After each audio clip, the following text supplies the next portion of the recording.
Hello and what is shaking, everybody? Welcome to a new episode of the Wind Up Podcast. I am your host, Mike of MTGA Wines, and today we are getting geeky with our fourth edition of the wine additive conversation that we've been having on the show. Something that has been very, very popular to discuss over the last almost year and a half here on the Wind Up Podcast, and we are going to get into it even further today, and very excited to give you all a little bit more insight into some of the things that can go into wine and what kind of these tools are for winemakers. Before we do that, couple of quick announcements as usual. Thank you as always for liking, sharing, subscribing to the show, downloading it through whatever service you get your podcasts. Please remember to rate and review the show. Definitely helps out with the algorithm, getting it out and about for more eyeballs and more ears to listen to it. We also we also have plenty of other updates going through our social networks, YouTube, Instagram, the Book of Face, the social network formerly known as Twitter. You can find us at MTGA Wines, where we're posting more regular updates about what's going on around the winery in Napa, things that are just going on if you want to be a little bit more in touch and in tune with how wine is made and how we go about our business out here. We'll try not to humbly brag about the great wines that we're consuming and great meals we're eating, but that's what Instagram's for, right? So there might be a little bit of that. YouTube, especially if you subscribe to our YouTube channel, you can find all kinds of tasting notes, more information. You can also find the video version of this podcast if you happen to be listening to it. Our YouTube channel is a great way to see what's actually going on. You can see me dance around here in my home studio and office.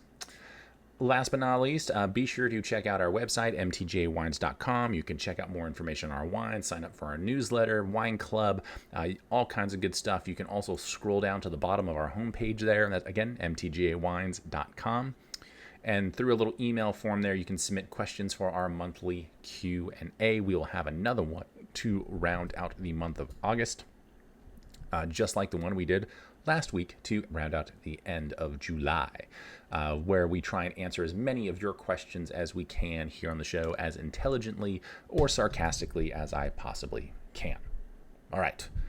Today's episode is a fun one. For those that are just listening, I will do my best to explain kind of what we have going on in front of us. There's not a whole lot of show and tell, but we've talked a lot about these additives and things that can go into wine, and the tools that us winemakers have at our disposal, and specifically the companies that provide these tools.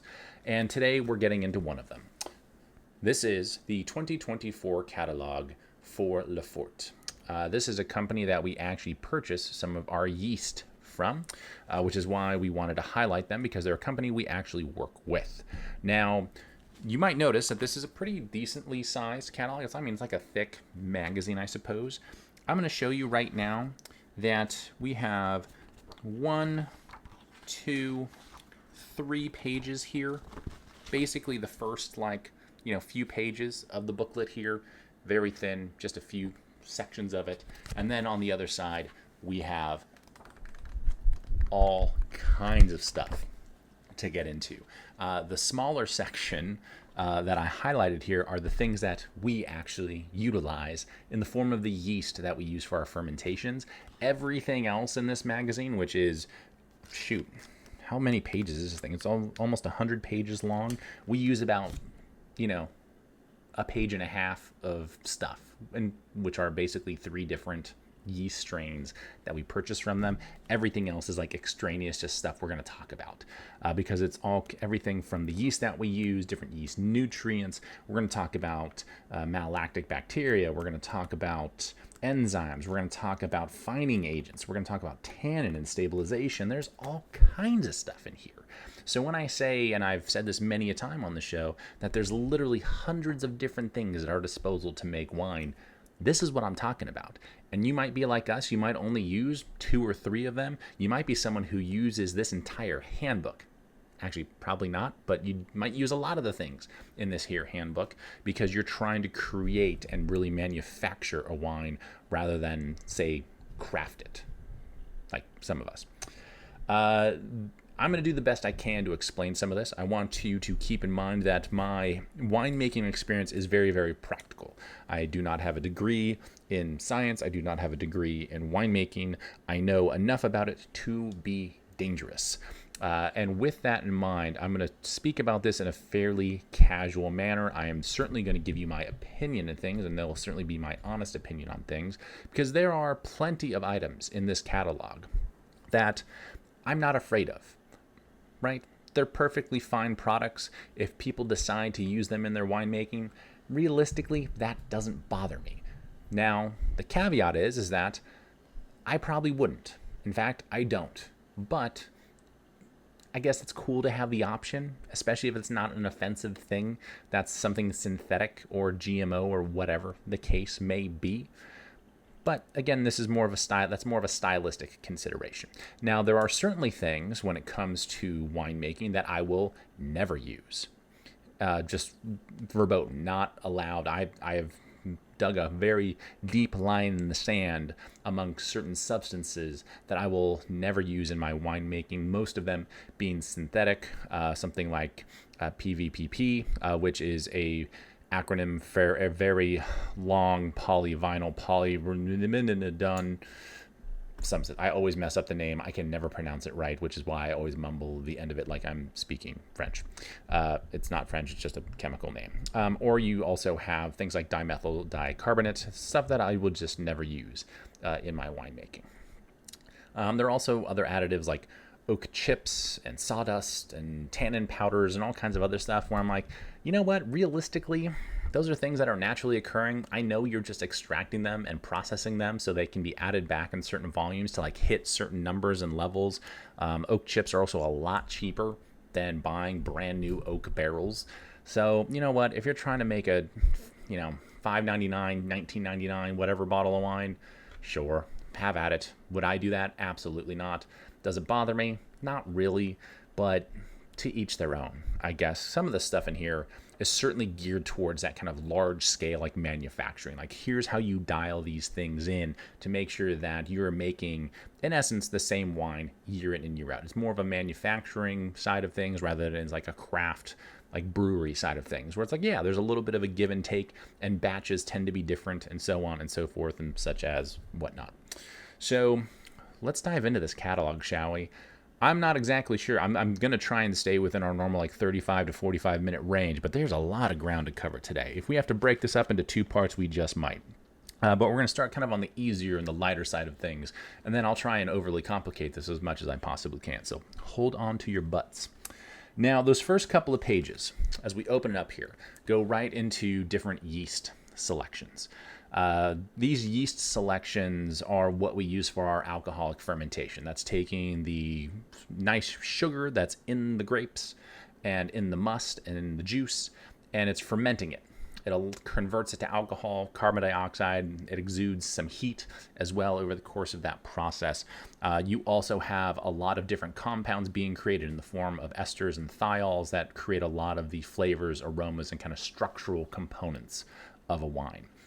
The yeast is something that we purchase and we use because we want to make sure that our fermentations finish efficiently. There's a lot of natural yeast that can be found out just occurring in the vineyards, but on occasion, maybe one out of 100 yeast cells on a grape cluster, or that you can find in and around grape clusters, are actually viable and something that's going to give you the flavors and characteristics that you want.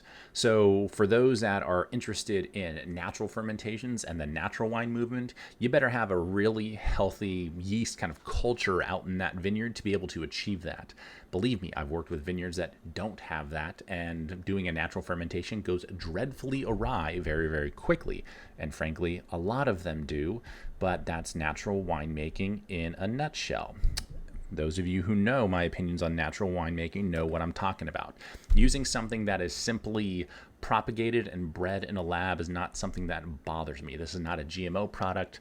This is not something that is built synthetically to create certain flavors or characteristics. These were naturally occurring yeasts that have been out in out in vineyards that were extracted from those vineyards and then propagated in a lab setting so that we can actually utilize them in volume rather than hoping that they're just readily available on the grapes that we're picking. That's kind of the long and short of it. It's going to take a lot for somebody to convince me otherwise. Now, sure, there are certain things in here that are GMO. There are certain things that we'll talk about that are, synthetic. The yeast is not where we're having that conversation. Maybe some of the GMO stuff here and there, but even for us, we don't use any GMO yeast. So there you go. There you have it. So from here, you have all kinds of options. This is a handful of different pages that you have here for your red wines, for whites and rosés. And this is just one company. Keep in mind, there are many, many companies producing these things for us. They all have their own benefits. Certain winemakers like certain companies. I'm a big fan of these guys. They make pretty good, high quality stuff. They make yeasts that are very, very reliable, that don't create a lot of issues, that make the high quality wines that we're known for. So a lot of this winemaking side of thing and finding catalogs or sorting through catalogs like this or tracking down a company you want to use comes with some trial and error, getting to know those people, getting to know those products, and really trusting that they're good at what they do. Luckily, the gal Anna, who actually did a lot of the introductions to this section and does a lot of the research for them. She's a lovely PhD, amazingly talented gal who works primarily in their offices and laboratories in France.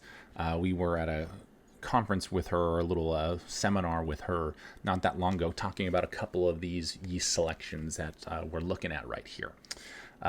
Fascinating stuff, very, very nerdy. I'm not going to get too far into that, but they talked about some of their newer yeast strains that they've been coming out with and that have been shown to have great potential to take this kind of one step further as far as the yeast conversation goes, because technically it is an additive. This is something that we are adding to our juice and to the grape must to get that fermentation going. It is probably the most common additive in winemaking because it is something that basically everybody uses, except for a handful of the natural wine producers that are actually good at what they do, and the vast majority of them that are terrible at winemaking when it's all said and done. But them is the ropes. And this is something that realistically, I think we can all agree, you have yeast, it's almost like creating a sourdough starter. You gotta get it going to actually get it going from time to time. Every once in a while, even if you're relying on a natural fermentation to happen, there occasionally it gets stuck and it never finishes the job that it's set out to do, and you end up with this like off dry, kind of sweet, kind of not funky wine, and you run into all kinds of chemistry problems as a result. So relying on something like a yeast culture to get that fermentation rocking and rolling for you, my humble opinion, is no harm, no foul. You're simply just doing the best you can with what you got. And sometimes, frankly, winemaking does need a little bit of a jump start to make sure you don't make vinegar. That's all I got to say about that. Now, as we go through this, you've got options for red wines, you got options for whites and rosés. There are just loads and loads of different yeast that we can use. And as you go further through this catalog, you will actually see like different characteristics and tables and things that, basically tell you like, hey, here are the varieties that these yeasts are in essence found in and around. Here's what these yeasts typically like. And if you're trying to make a certain style of wine, here's this yeast from, this type of yeast that is going to lean that direction. It's very similar to, say, clones of different grapes.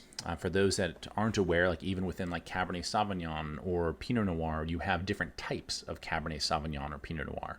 And like Pinot Noir is a great example because of Burgundy. A lot of those clones are named after the towns. You have the Pommard clone, for example. Some of them are just numbers, like the 115 clone or 667 clone. Each one of those clonal selections have their own different flavors and characteristics and kind of structure that goes about them. And these yeasts are really no different. They evolved naturally in vineyards around the world. They lean towards certain flavors and characteristics. It's not as though they were engineered to do that. It's not some sort of synthetic process that's injecting flavors into the wine, as some might have you believe. It's just how they evolved, and they elicit certain thiols and esters, which are the compounds that make up a lot of the flavors and structural components of a wine. Some of them will create more or less of certain kind of categories of those to say maybe make your wine smell more like grapefruit or more like lemon or more like black currant versus black cherry. It's almost like different types of apples. You have your Fuji, Red Delicious, Granny Smith. They are all apples, but they have different flavors and characteristics about them. Turns out yeast is very, very similar and can add a lot of different flavors and complexity to your wine just naturally because certain yeasts are better at doing certain things than others. So it can be, this is a total, rabbit hole to dive down in terms of like what yeast you want to use. What style of wine you're trying to create will sometimes dictate that. And you'll have to figure out, hey, we're trying to make something that is, maybe a little bit more structured and intense. Maybe you're going to use the F15 yeast in here like we do. We use that for our Cabernet and for a little bit of our Merlot because it definitely adds more phenolic character. The tannins are really highlighted. It helps maintain that, and it still has these kind of nice darker fruit characteristics, where you have other things in here that focus more on kind of like brighter, more plush fruits, things of that nature. So you can kind of cherry pick some of this to really lean stylistically into what you're doing without having to do anything synthetic or use any other like flavoring additives or powders or concentrates and things of that nature. So you can kind of keep it simple, stupid, by just picking out a good yeast that's going to get the job done and really lean into the style of wine that you're going to use. Now, something else that is fairly common in these fermentation processes are different nutrients. So we're going to dive into that section next. Starting right now, as at this point of the episode, everything I talk about from this point on, we use basically very little of, if anything at all. We do use some yeast nutrients, and that's what we're going to talk about. These are in essence like multivitamins for your fermentation. It is a very, in particular, you have these regular fermentation processes that are occurring. To keep them healthy, you need to keep the yeast healthy. The cell walls need to be intact. They need to be somewhat resistant to alcohol and acids because those are naturally occurring in the winemaking process. And you want them to make sure that the yeast kind of finishes this fermentation to make sure you don't end up with that sickly, sweet, kind of funky wine that I mentioned earlier. A big compound or a big nutrient for yeast is nitrogen. Typically, there's kind of a range that we can actually measure in a lab that tells us, hey, how much nitrogen is in essence readily available for yeast to uptake and use as a nutrient through its fermentation process. And there is, within a certain range, kind of a number that you shoot for to make sure that your fermentation actually goes off without a hitch. We're very lucky that it's rare that we have to use any nutrients to kind of give the yeast that own jumpstart and make sure they stay healthy, because typically in the vineyards that we work with, there's actually plenty of nitrogen. There are plenty of nutrients for these yeasts to continue moving forward. This is some of the science that we do use, is to make sure like, hey, the vineyard that we're using has this readily available. And that number will change from the vineyard kind of year in and year out. But typically, once we've used, a vineyard a few times, we get to know the site, and maybe it's a site that we don't use any nutrients for and or never have over the course of a few years. So we just don't worry about measuring it. In fact, at this stage, it's rare that I ever end up measuring that nitrogen component because most of our vineyards go off without a hitch. There are a couple with lower nitrogen numbers that we do use a little bit of this, in essence, multivitamin for the yeast to make sure that they stay healthy and actually get the job done. You can almost equate it to waking up and, taking your own, multivitamin every morning, making sure that, throughout the day, you're actually getting the vitamins and minerals that you need versus being, depleted or deficient in any of them. This is the same idea that we use for the yeast. Some will argue again that this is taking it a step too far. But again, you're talking about using things that are typically naturally occurring, and you're just making sure that the yeast stay healthy. You're not adding anything synthetic to ensure that the fermentation goes off without a hitch. You're just making sure that your yeast stay healthy and that your fermentation's going to go well. You can see right here that, boom, For those that are following along, I don't even know if I can show this on the screen. It might pop up or not.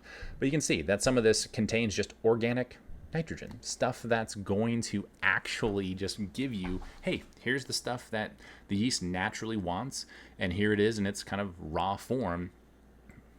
There you go, plain, simple, easy to go. You do have all kinds of other sources of nitrogen as well that you can utilize, and believe me, labs like Lefort and places like Lefort, they have all kinds of products that you can use to kind of doctor that up and make sure that you're hitting the numbers you need to, or at the very least, make sure that your fermentation is going to go off of that hitch. At this stage, I'm really not too worried about those products. They're not things that bother me. This is not something that, it creates issues or any adverse health effects on the consumer side of things. These are just the natural and healthy part of creating an environment in which good wine can be made and realistic stable wine can be made. It's as simple as that. Like those two things alone, you're probably going to be just fine. You don't even at this stage, there are still people that maybe, make sure like ourselves add a low dose of sulfites to make sure their wines stay stable and preserved a little bit more. They don't oxidize, they don't start to spoil and turn to vinegar. And there are folks that would argue like, hey, that's taking it a step too far. There are people that argue that using this yeast and using these nutrients is taking it a step too far. I'm in disagreement with them because those natural wines typically have compounds in them that actually lead towards more headaches, literally, and more issues than doing what is kind of considered a conventional style of winemaking like we're talking about here today. Beyond that, you have all kinds of other yeast products. I'm not going to bore you too much with some of these details. You're talking about everything from, creating more antioxidants to, reducing the power of certain yeasts, maintaining the cell walls and certain contents within. It's stuff that frankly goes over my head scientifically. It's interesting, but realistic. It's stuff that I frankly, it's like it doesn't bother me, but I'm never gonna use it, so I'm just not going to bother, quite frankly. A section of this catalog that I find super interesting, and the next one we're going to dive into, are enzymes. These are things that are naturally occurring in these grapes and in the must that we are, harvesting and crushing and preparing for winemaking. Now, a lot of these enzymes will do all kinds of different things. Some of them are going to help with higher yields when you're pressing a wine. Some of them are going to, reduce the maceration duration, so you don't have to necessarily keep, this juice on the skins and things, as long as you might have to. Some will help clarify the wine, so you don't have as much, heavy solids and sediment kind of caught up in solution, so you have a nice, clear, crisp-looking wine. Others will help aromatic expression and flavor expression, where some of those thiols and esters are kind of extracted at a higher rate, and it allows you to create these really complex, really intense wines because basically it's creating more efficiency within some of these processes. Within this, and this was one of the seminars that we actually went to, was talking a lot about these enzymes, and it's fascinating stuff. It really, really is. These are one of those things where if someone's using these in their winemaking, honestly, it doesn't bother me. I would say this is more of a stylistic consideration. A lot of these are things that are naturally occurring. You're simply just adding them in greater volume to get more extraction in some way, shape, or form and dial in a specific kind of flavor profile, aromatic profile, structure, clarity, all the things that we just mentioned. Are these things that I use in my winemaking? No. But again, they don't bother me. This is something that I find very, very fascinating when it comes to kind of the science of winemaking versus the art, or kind of dialing in things like this. I hold myself to kind of this weird purist mentality of like, I like just using what the grapes give me. I don't want to try and doctor them up any more than I have to. This seems like too much like hard work. It's not because I'm lazy, but I like providing, wines that are as hands-off and less processed. This isn't really heavy processing. It's not like you're like synthetically adding things necessarily. You're just enhancing what's already naturally occurring in the grapes. like, this is a gray area for me. I'm not going to use this stuff. I'm sure there are plenty of people I know that have. Am I going to hold it against them? No. Stylistically, you do you, bae. I really don't care. But this just isn't my bag. You know what I mean? Some of these are very, very interesting. And some of the charts and kind of the studies that they've done with control samples with these enzymes added versus wines that haven't had them added, you see these clear spikes where it's like, oh yeah, this is showing that this enzyme is doing exactly what it's supposed to be doing in terms of, bringing out aromas in certain grape varieties and so on. You're seeing it, actually clarify juice, and you're getting more extraction and higher yields from your pressing cycle. Like that's all pretty cool stuff. But again, not necessarily something that I worry about, But again, no harm, no foul. Very, very interesting stuff. I feel as though these, the enzyme side of things is just, it's so cool. It's fascinating stuff. But man, it's just not something that I want to dip my toe into. Like, I'll hang out by the pool with these folks. I'm probably just not going to jump in. You know what I mean? Now, what's really interesting as we go kind of like further into this is we get to things like finding agents.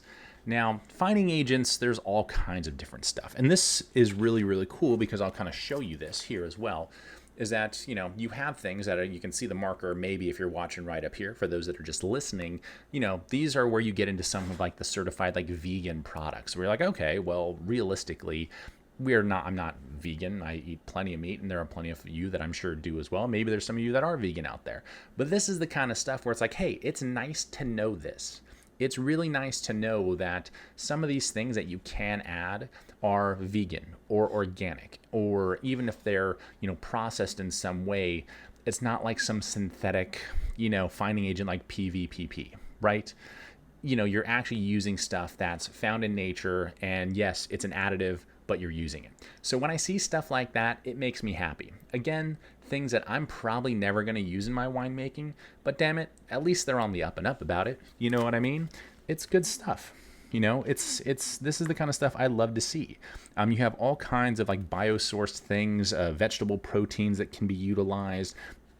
There's a whole laundry list of like pea proteins. Stuff like that. They have kind of weird, like you have veggie must and like veggie flot and veggie coal and like weird branded names. Like they sound kind of, I guess, I don't know who their marketing is, but those are the names they came up with for these products. So they sound kind of, like, ooh, that sounds a little scary. But it's like monosodium glutamate. You hear that and you're like, oh my God, what's that? And you're like, oh, that's just MSG. Like if you've eaten anything like Asian inspired or just probably fast food in general, you probably consume a lot of MSG, just saying. So it sounds scary, but when you actually know what it is, you're like, oh, that's not that big of a deal. But it takes actually getting to know some of this stuff. These finding agents I find just absolutely fascinating. I think they're very, very cool. There's been a lot of very cool kind of updates and, products that we can use as finding to help clarify wines, to remove bitterness, remove tannin, help stabilize certain, certain things like pigment and aromatics and things of that nature. These are things that typically, again, don't scare me, especially when you see that nice, like, hey, oh, this is, a non-allergenic thing. It's vegan. It's made in a responsible way. That's a big like thumbs up for me as a winemaker, even though it's not something that I would necessarily use. Now, as you get to the back end of the finding section here, there is a section that is like more traditional finding, where you're talking about isinglass, which is a fish-based, originally it was coming from the bladder of a sturgeon, kind of extracted, but it helps clarify wines. It also helps remove tannin and some bitterness, as I understand, from certain wines. You do have PVPP, which we've mentioned. It's a synthetic finding agent that removes certain phenolic substances like tannins, anthocyanins, and catechins in wine. Sorry, there's a lot of big scientific words here, but them is the ropes. Y'all wanted to get geeky when it came to wine additives, so here we are. We're doing the thing. There's even stuff like silica gels and stuff that can be utilized when it comes to finding. Those are a little bit more traditional things that have been used in the past. These first few pages that we've gone through here, that's where I think the cool stuff is. Some of these traditional things, it's kind of nice to move past, because realistically, there's better, higher quality products now that do the same work. You know what I mean? It's great to see that. Now, let's talk about some tannin, shall we? We had a whole episode about tannin not that long ago because of some of these seminars that we had been going to. I highly encourage you to go back and listen to it if you're remotely interested in the different phenolics in wine, tannin in particular, and what that does and how it's created, where it comes from, and what that means stylistically as a winemaker when you're extracting, say, skin tannin versus seed tannin, because there is a difference, believe it or not. Chemically, they look the same, but they chain together differently, which allows them to be a little rougher or a little bit softer. Your skin tannins typically being a little bit softer, your seed tannins being a little bit rougher around the edges. You know what I mean? Now you have all kinds of things here that can be utilized to extract more tannin, add more tannin to your wines. This is another realm of things where, quite frankly, it's not that I'm like mad people would use this, but it's not necessarily something that I think is necessarily. If you're looking to create a high tannic wine, there are certain, winemaking techniques and procedures that you can, use to, extract those tannins. I put this in the same realm as the enzymes. These are things that are naturally occurring. They're already there. If you're really trying to manufacture a wine to smell, feel, taste a certain way, then yeah, you're probably going to use some of this stuff. Does it bother me? Not necessarily. Like I said before, and I'm going to sound like this is going to get old. You're probably going to get tired of me saying this. But we'll say it one more time with feeling. Is this stuff that I'd be mad about? Not necessarily. It's kind of like use it if you want. Stylistically, go for it if you're having to hit certain tannin levels and objectives, because we can actually measure the amount of tannin that we have in a wine in a lab. This kind of stuff can help doctor some of that up and make sure that you get to where you need to go. Is it necessarily? Absolutely not. Would I use it? Absolutely not. But for certain people, I understand why you do. No harm, no foul. Have at it. All right, now there are all kinds of things for like stabilization, and this is actually an issue that we have had to deal with. We have made wines, some rosé back in the day in particular, and even some of our white wines, where we've had some tartrate instability. And that's when you see those almost like little white crystals, or what we call wine diamonds so lovingly in the industry, sitting at the bottom of a bottle. Now, for the overwhelming majority of people, and I mean the overwhelming majority of people, when they see that, they think the wine's gone bad. I know some of you here listening to this know better. You understand that, hey, it's okay if these are in here. In fact, it actually means less manipulation was utilized in that wine. In fact, there's probably no additional additives or anything in that wine. It's more of a natural winemaking process that's honestly not going to have any impact on the overall quality, the aroma, or the flavor of the wine.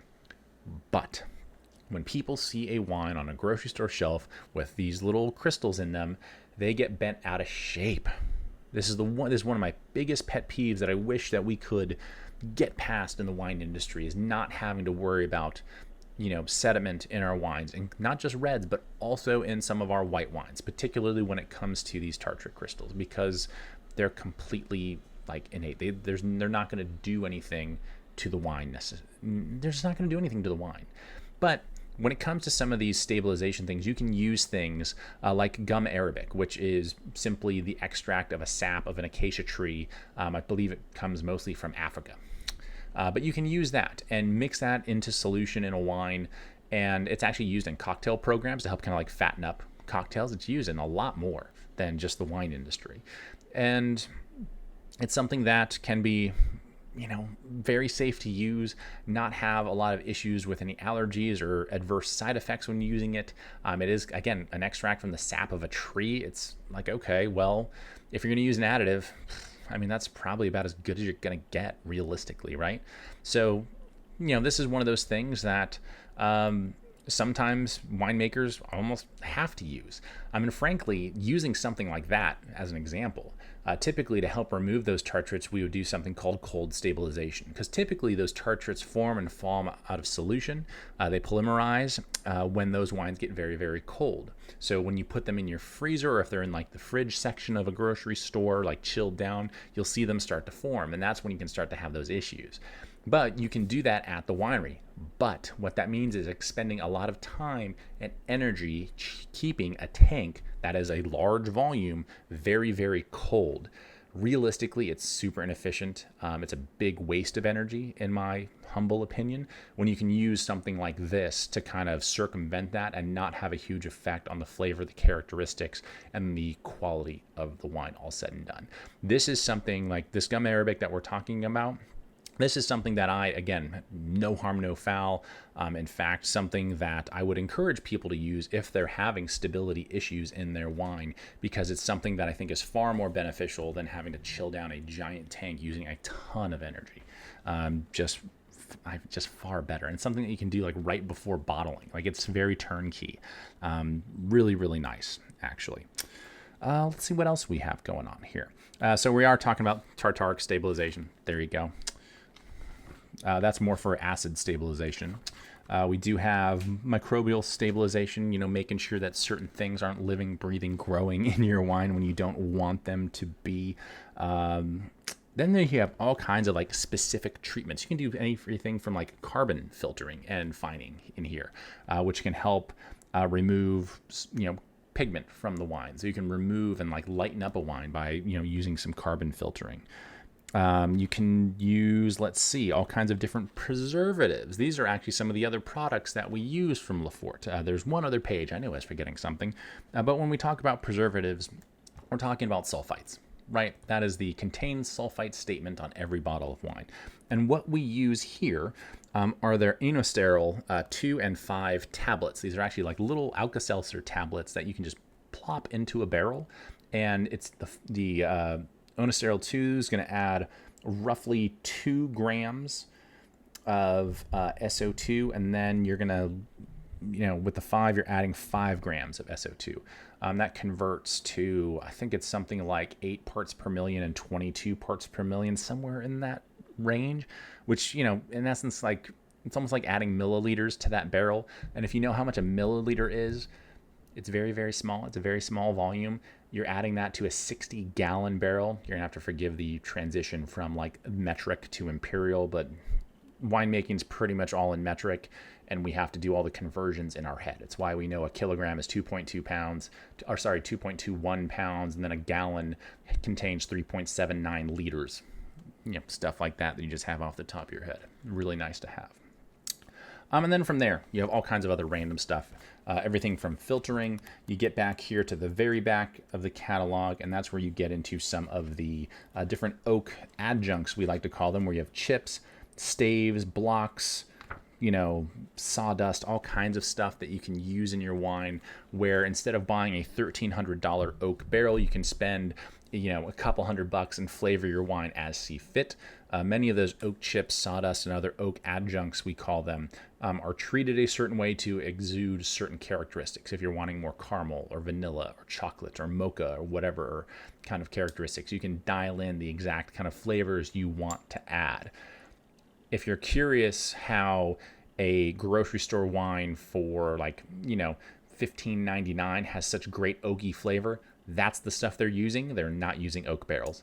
Sorry to burst your bubble. But even big productions or even high-end wines in some situations will use some of this stuff because they're trying to keep costs down. Because imagine if you have a 10,000 barrel cellar and you have, some of your higher-end wines going into new oak, but you're pretty much bulking out a lot of stuff just to make, stuff for the grocery store, for Costco, whatever the case may be. You're going to want to do that as cheaply and affordably as possible to hit a certain price point.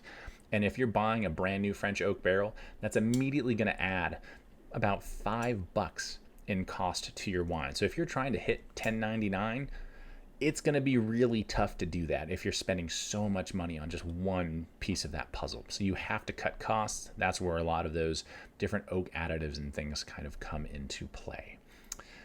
I hope that whirlwind explanation of this catalog here is helpful, and that going through it maybe created some interest or intrigue into what actually goes into wines that we make. Of the things that we've utilized in our winemaking, we're very, very open about this. This is why we have a webpage on our own website called Wine by the Numbers. If you want to know exactly what goes into wine, into our wines, you want to know a little bit of the chemistry behind our wines, We give you all that information. We tell you, hey, in 2022, we had a huge problem with the pH levels in our wines. They were super, super high, which means that, they were at risk of spoiling and having all kinds of problems and issues. High VA, which is volatile acidity, and turning to vinegar in essence. Can we fix that? Absolutely we can. And what we did was we added 1.25 grams per liter of tartaric acid being one of the 3 major acid groups that are naturally occurring in grapes. And we had to do it because it was like, hey, we either spend tens of thousands of dollars on grapes and maybe those wines spoil and we go out of business, or we ensure that they're stable. It's the one and only time I've ever had to add tartaric acid, and we only did it to our Cabernet Sauvignon in 2022. But them is the ropes. Sometimes you just have to do what you have to do. And again, like actually many of the products that are in this catalog we went through, they're things that I'm not necessarily mad about. They're not something that I'm going to turn my nose up at. A lot of them are stylistic considerations. A lot of them, like the tartaric acid that I just mentioned, are a stability consideration and ensuring that you can actually make a good wine versus having something spoil and have all kinds of issues and be out tens of thousands, hundreds of thousands of dollars and literally go out of business. I think for many of us in the industry, gun to our head, if it was using one of these things in this catalog or going out of business, we'd probably try using one of these things out of this catalog as long as it's within reason and doesn't really go against, what we stand for in this wine industry.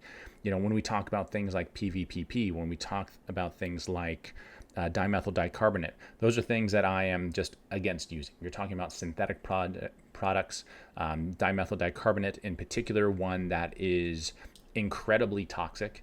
It's been used in the beverage industry as a whole, not just in wine, but in a lot of different things since I think 87 or 88. So it's been around for a long time. But if you have to wear a hazmat suit to put it in your wine, I'm not going to use it, put it that way. But I will I've talked about that particular substance before on the show. You can go back to any one of the additive episodes, particularly the first one from last year. That would be March or I think April of 2023. We did that episode and we dove into that in a little bit more detail. So I recommend checking that out as well. Long story longer. We saw there's 100 pages of different things in this catalog that we can use. There are basically 3 pages we pay attention to in terms of yeast, some of the nutrients, and then some of the sulfite tablets that we utilize, and the tartaric acid. So call it 4 things that we have used in 15 years, and the tartaric acid was only for one wine 1 year.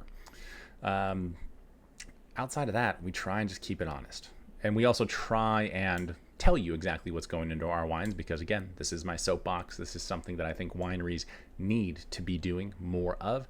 They need to be sharing what actually goes into their wines. They need to be okay with sharing with what goes into their wines because, realistically, there's not a lot to hide. There's not a lot of skeletons in this closet.